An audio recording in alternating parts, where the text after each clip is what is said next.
Hello again, I am Blunty, and this is the Olympus Pen EP5. It's the flagship camera from Olympus's Micro Four Thirds pen line of cameras.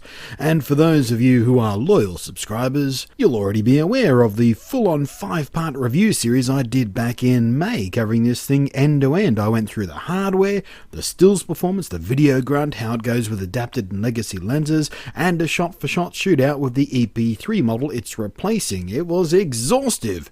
And all of those vids were produced with a pre-production EP5 that the fine folks at Olympus Aussie Land let me run away with for a few weeks. Because, well, back in May, the EP5 wasn't out yet. So the only option was a pre-production unit. But this right here is a full-on, finalised, as you would buy it, off-the-shelf retail version.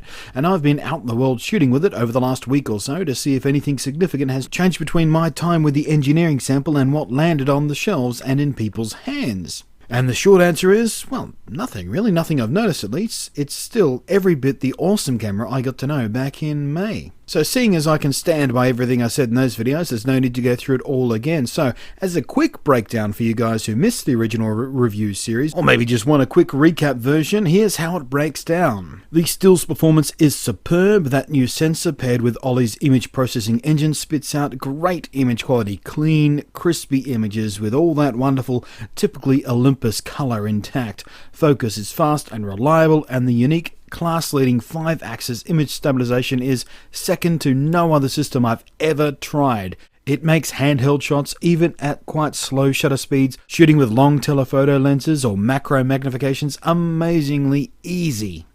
And that amazing image stabilization is even more glorious in video mode, resulting in smooth, gently floaty, but still very natural feeling footage.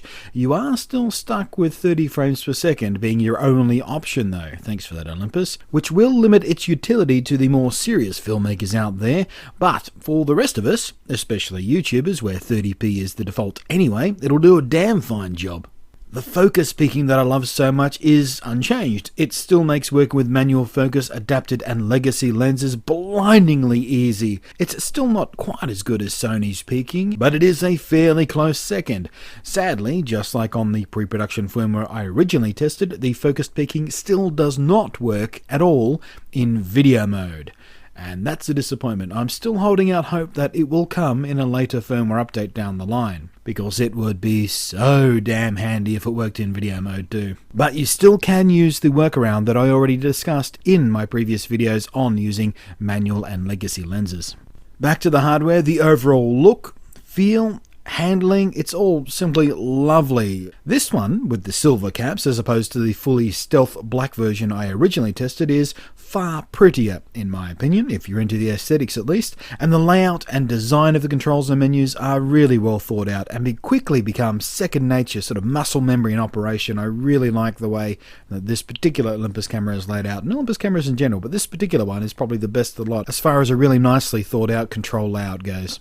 Something I didn't have when I first tested the EP5, however, is the new VF4 electronic viewfinder attachment, and it is an impressive upgrade over the VF2 that I personally use. It's bright, clear, the size of the display is much larger and sharper than my VF2. It's a little bit chunkier, but not by much. It locks in place nice and securely. In short, it's an accessory absolutely worth owning. It is a big step up in every way over the VF2 and even the VF3. I think it's fair to say Olympus now have one of the very best electronic viewfinder attachments that's out there right now. At least the best one I've ever shoved my eye into. But that's it. It looks like I really didn't need to do any major updating of my original reviews, which makes me happy, because it's still a fantastic camera. It's still a camera I would recommend to a lot of people in a heartbeat. If this is the kind of camera that's going to suit them, it is one of the very best Micro Four Thirds options out there on shelves at the moment.